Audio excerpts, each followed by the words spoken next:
Women of the Shoah is a nonprofit that was created in association with a Holocaust Memorial Monument that is now in LeBauer Park. The Nazis documented the Lapaya massacre with photographs, which the monument is based on. We see the monument as part of a greater set of educational tools to teach the Holocaust. I see art as a vehicle to discuss and teach different topics. What are those topics? Otherness, bias, bigotry, and anti-Semitism.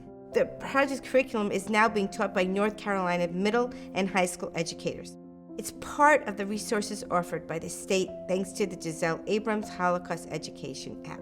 The Gisela Abramson Holocaust Education Act was passed by the North Carolina legislature, and that act mandates the funding of Holocaust education following the Never Again Education Act that the U.S. Congress passed years earlier. And we also created a teacher fellowship program. This was always about Holocaust education. Phase 2 is that we have 50 fellows across 25 North Carolina counties. The Women of the Shoah Teacher Fellows are middle and high school teachers from across the state. We have selected them from a competitive application process, and then they participated in a training program, plus received a stipend. After training, they bring their students to the monument on a field trip, and we cover the cost of the buses and substitutes for them. So it's working as a tool. We see an entry to teach the Holocaust, and we find that it really becomes relevant to the students to learn about 4 women and a little girl, to learn about Fruma, Maya, Rosa, Emma, and Sorella. This is how 1/3 of the Jews were killed, near their town squares, with their neighbors and bystanders watching. The curriculum that goes along with the monument is very important in helping them understand what happens surrounding what they are seeing. So one of the key pieces that I used was the spiritual resistance piece, because that one specifically focuses on the action that was taken in Lapaya and what these women and all of the Jews in that town went through and experienced. They see where it's located on the map and they understand, all right, first the Soviets took over, and then the Germans took over. And then within a month of being there, this is what happened to the men. And then by the end of that year, this is what happened to the women. And having them understand how fast that was, that takeover, and then that action that happened in June and July, and then the action that happened to the women and children in December. That I think is the key piece, because they understand how fast it happened. When I do speak to children, school students, I emphasize that the Holocaust is an example, that atrocities are going on all the time, and that young people need to stand up and speak up when these things happen, because I believe the Holocaust would have never happened if good people had spoken up.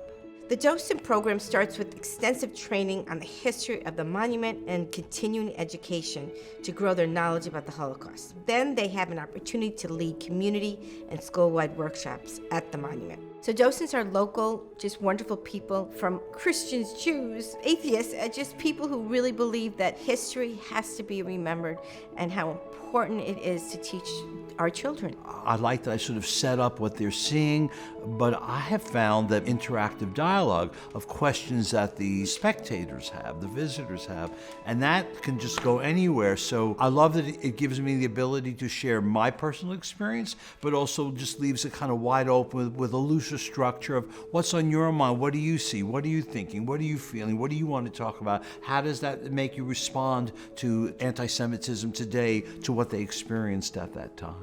In addition to the monument, we have a documentary that is touring the country and has a television version airing on PBS. So our producer, Jenny Kaiser, had a beautifully weaved storyline with connecting our Holocaust survivors in Greensboro, the civil rights movement in Greensboro, and African-American struggle in the Army and during that period of the Holocaust. The synergy in those thoughts are incredibly powerful. So she has that beautiful play of storyline. I think that it has shown to be a powerful tool. Media, this is a tool we learn through videos and shows, and so I think it's really been impactful.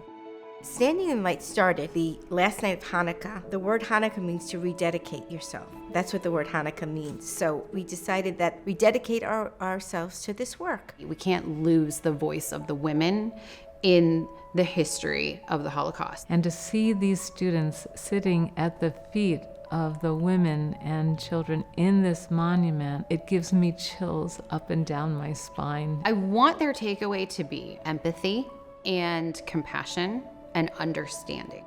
Empowerment. Defiance. Courage. Defiance. Strength. Bravery. Prevail.